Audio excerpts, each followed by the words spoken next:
Você já deve ter notado que o calor que anda fazendo no Brasil está um tanto fora do comum. Para se refrescar, o jeito é recorrer ao que for possível: ventilador, ar-condicionado, banho gelado e até atos de fé pedindo por uma mudança no clima. Bom, o mês de setembro tem sido marcado por uma onda de calor excepcional em todo o país, resultando em recordes de temperatura para o ano em diversas regiões. Falando nesse calorão todo que pode superar 40 graus, isso é muita coisa. Nesse período, muitas vezes é comum um caso de desidratação, então a baixa pressão corporal. O pessoal vai se sentindo mal realmente. Para entender como o nosso corpo está reagindo ali, por exemplo, São Paulo hoje bateu ali 34 graus. Estados como Mato Grosso, Roraima, Rio de Janeiro e Piauí têm convivido com temperaturas acima de 40 graus todos os dias. Segundo o Instituto Nacional de Meteorologia, o INMET, o inverno deste ano foi um dos mais quentes desde 1961. Nesta semana, em partes do Rio de Janeiro, a sensação térmica para quem estava na rua era de quase 50 graus. Mais um dia de calorão no país. 8 capitais devem atingir o pico da sua temperatura até o final desta semana. 3 já bateram recorde para o ano. Vamos até o Rio de Janeiro, porque lá a previsão é de que os cariocas tenham uma sensação térmica de até 50 graus.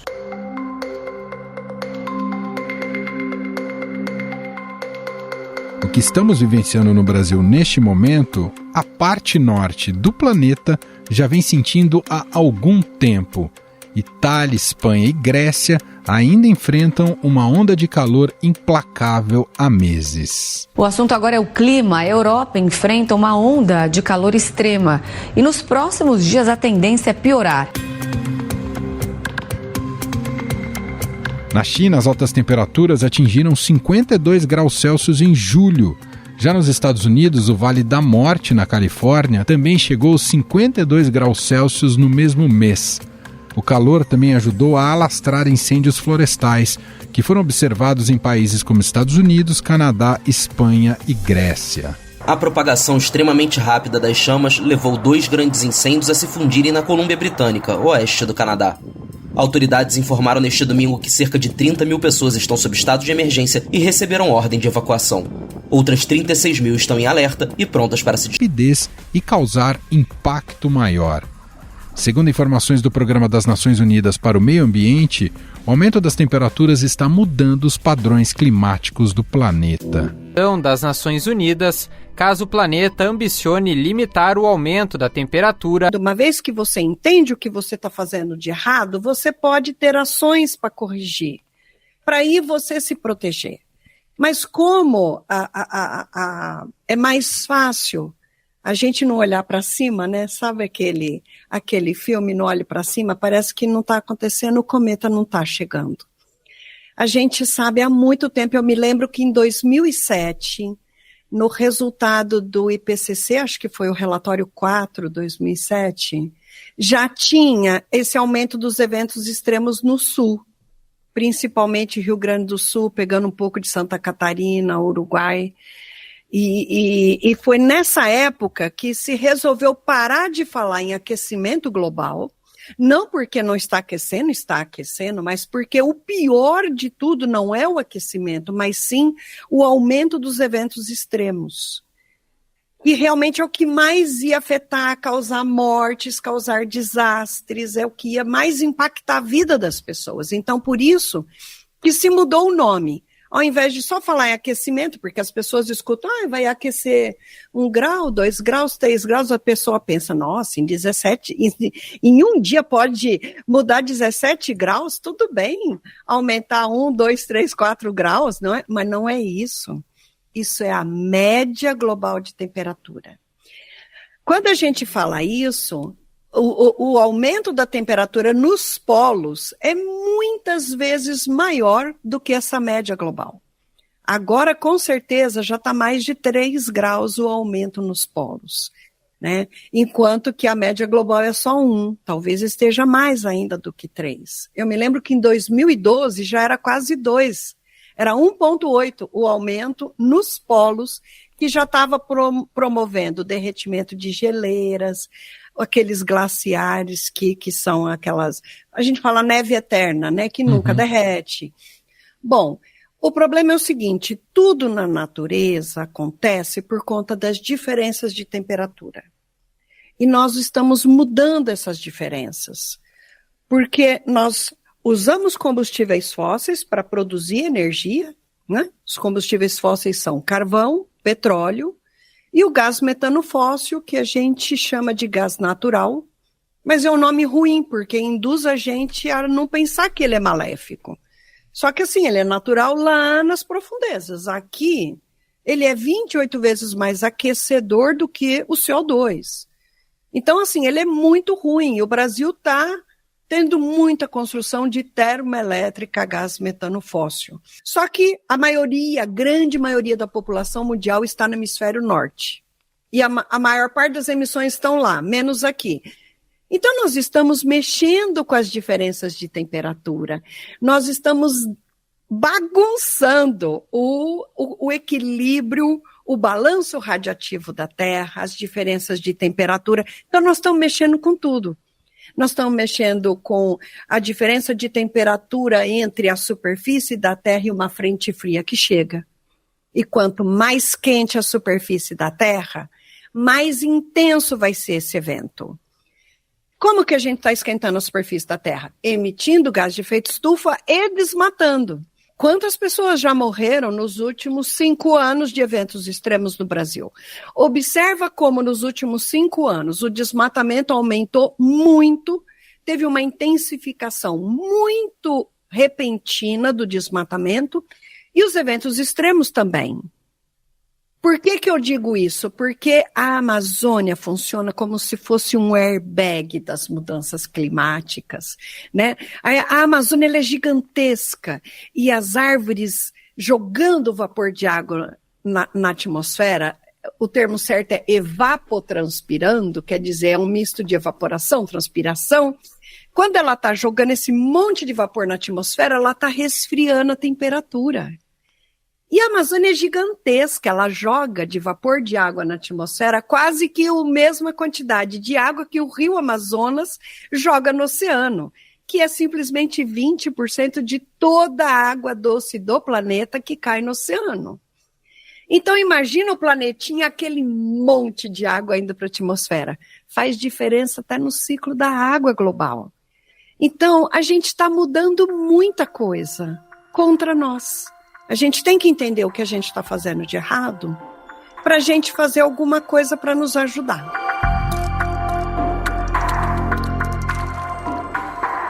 Queria pegar esse ponto. Ainda dá tempo, os alertas, como a senhora destacou, não são de hoje, vem se intensificando e as evidências também têm ficado cada vez mais presentes na realidade de todos. Ainda dá tempo de agir. Eu morro de medo daquele conceito que vocês cientistas usam do ponto de não retorno. Eu acho que tem um pesadelo com esse termo. Emanuel, veja bem, existe muito mais consequências negativas nas coisas que a gente está fazendo do que estão incorporadas nos modelos hoje. Os modelos estão acertando em tudo, em termos do que vai acontecer, mas estão errando em quando vão acontecer, estão acontecendo muito antes. O que nós estamos vendo hoje era para estar acontecendo daqui mais de uma década, e nós estamos vendo hoje. Então isso diz o seguinte, ou a gente faz alguma coisa, ou nós vamos perecer junto com todo o resto das espécies que nós estamos exterminando. Nós seremos uma das espécies exterminadas por nós mesmos. Isso é um suicídio coletivo, né? Então, assim, nós não temos alternativa, Manuel. Nós temos que tentar, sabe, fazer algo para corrigir os nossos erros. O que podemos fazer? Bom, em primeiro lugar, o nosso maior problema é usar combustíveis fósseis. Então, o desafio número 1 é reduzir as emissões de gás de efeito estufa. Parar de usar carvão. O Brasil financia, né, a extração de carvão, se não me engano, em Santa Catarina. Nós temos que parar com isso. Não só a gente não tem que usar, como ainda isso está saindo caro. Temos que parar de usar petróleo. Aí a gente vê a Petrobras falar em investir muito dinheiro para fazer pesquisa para explorar um petróleo mais profundo ainda do que o pré-sal. Pera lá. O desafio colocado para a humanidade é parar de usar petróleo. Por que nós vamos investir um monte de dinheiro em pegar um petróleo mais embaixo ainda? Não só, esse é o problema, a gente tem que parar de usar petróleo, como ainda nós estamos com dinheiro sobrando? Não, dinheiro falta. E nós temos que investir em fontes novas de energia, fontes que não sejam de combustíveis fósseis, fontes alternativas de energia. Então, falamos da primeira questão, que são os combustíveis fósseis. Segundo, estamos botando dinheiro, sabia que as termoelétricas são financiadas pelo BNDES? Bolsonaro prometeu financiamento para as termoelétricas e um monte está em construção, um monte, né? Então, assim, temos que parar com isso, né? Fora a termoelétrica, isso não tem cabimento, e se é o Brasil aumentar as emissões de gás de efeito estufa. Você ouviu um discurso de que é transição energética de baixo carbono? Mentira! Fizeram copy-paste, quem estava lá era um incompetente, que fez um copy-paste de algum país que usa carvão como fonte de energia na termoelétrica ou petróleo. Então, o carvão é quem mais emite, o segundo é petróleo e o terceiro é gás metano fóssil. Então, se você usava carvão e vai passar a usar gás, você reduziu. Mas no Brasil não é isso. No Brasil é parar de usar hidrelétrica, energia solar, energia eólica para usar termoelétrica. Então, para nós, é uma energia de alto carbono. Uhum. Então, isso significa que quem estava lá no Ministério das Minas e Energias não tinha a devida competência para tomar essa decisão. A maior emissão brasileira vem das mudanças do uso da terra, que é o desmatamento, é a degradação. Então, assim, não é sábio, sabendo tudo o que a gente sabe, tomar a decisão de virar a fazenda do planeta.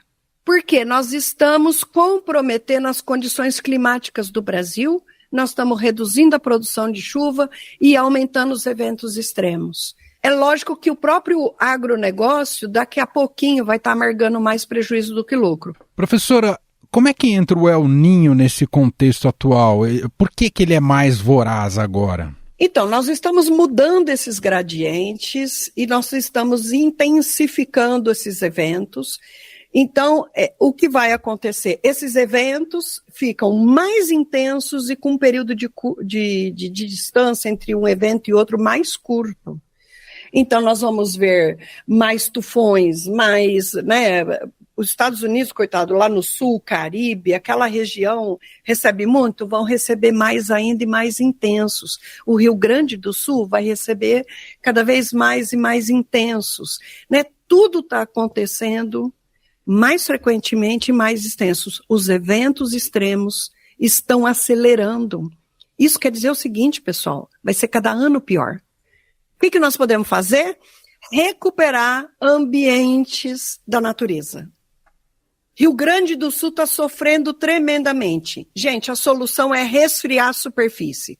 O que dá para fazer? Restaurar todas as áreas possíveis de mata natural. Plantando que espécie? A espécie natural daí. Sempre que você fala em restaurar os ambientes, é com a espécie daquele local. Eucalipto, pinos, pinheiro, só pioram as coisas, tá? Porque são espécies que drenam, que secam o ambiente. E nós estamos comprometendo o nosso futuro. Aliás, nosso presente já está muito difícil. Então, assim, a gente tem que sentar, repensar nesse modelo e traçar um plano, né, para ir construindo essa restauração aí para a gente poder se preservar. Uhum. Outra coisa muito boa de se fazer para resfriar a superfície é pintar as casas de branco e os telhados. Interessante isso. Porque você resfria a natureza. Quanto mais claro é a superfície, veja como o asfalto é quente. Quanto mais escuro, mais ele absorve calor, mais alta vai estar a temperatura.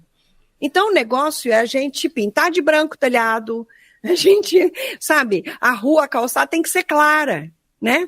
Então, assim, o cal é um negócio baratíssimo. Vamos caiar as casas? Vamos brincar de Grécia?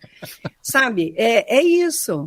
Né? Isso também ajuda. Claro. O que mais ajuda é plantar árvores. Sem dúvida. Por quê? Porque as árvores, elas ajudam realmente a resfriar a temperatura e ajudam a fazer chuva, evapotranspirando, ajuda a equilibrar o ecossistema. Mas, além disso, se a gente fizer uma grande campanha de vamos caiar as casas, inclusive os telhados, isso vai ajudar muito também. Que interessante. A senhora citou o filme Não Olhe para Cima. O quanto o negacionismo ainda atrapalha esses avanços, doutora? Olha, atrapalha demais. E a gente tem que entender que por trás dessas fake news tem um interesse de quem hoje são os donos do dinheiro que não querem deixar de ser. Então, assim, quando alguém chegar falando um monte de besteira para nada mudar, desconfie. Exatamente está defendendo o interesse de quem hoje tem a maior parte do dinheiro da sociedade, que é uma parcela minúscula. É uma elite que quer continuar tendo poder. Só que, assim, essa elite tem que entender que nós estamos comprometendo todo mundo. Uhum. Eles, inclusive, porque imagina um número enorme de catástrofes no Brasil, eles também vão ter prejuízos, né? Só que os mais pobres é quem mais terão. Então, assim, a gente tem que ter uma visão coletiva da sociedade. Chegou uma hora, né? E chegou essa hora. Chegou a hora da gente se olhar como habitantes desse planeta que nós estamos inviabilizando a continuidade da vida para inúmeras espécies e também para a gente. Nós estamos morrendo muito menos do que muitas outras espécies, mas já estamos morrendo bastante. Sim, sem dúvida. Basta ver recentemente o que está passando no Rio Grande do Sul. Exato, e você veja, a pandemia é fruto disso também. Né? Exato, né? O impacto nas epidemias, claro. Nós estamos falando de enormes desastres, quantos países estão com incêndios incontroláveis, enormes enchentes, e, né? É uma quantidade assim absurda de eventos extremos. Gente, isso não é um acaso, isso é provocado pelo jeito que nós vivemos nesse planeta. Conclusão? Vivemos errado nesse planeta. O que fazemos de errado?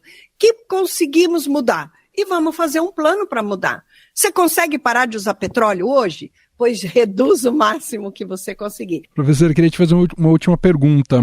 Como é que a senhora observa em termos de política ambiental no Brasil, na esfera federal?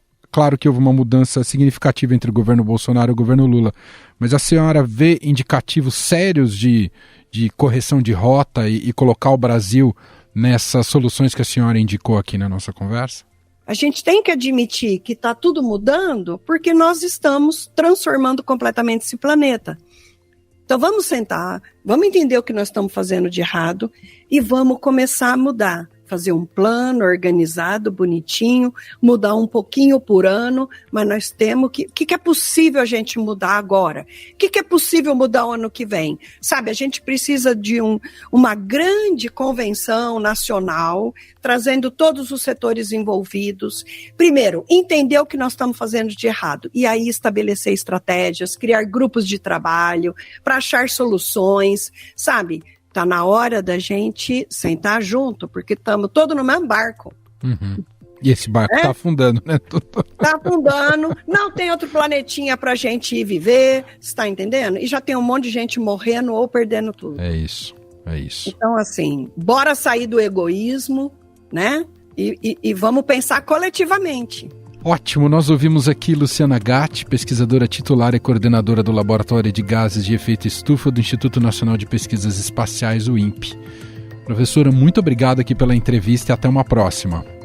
Eu que agradeço, um prazer, obrigada a você e a todos que nos escutaram. Estadão Notícias.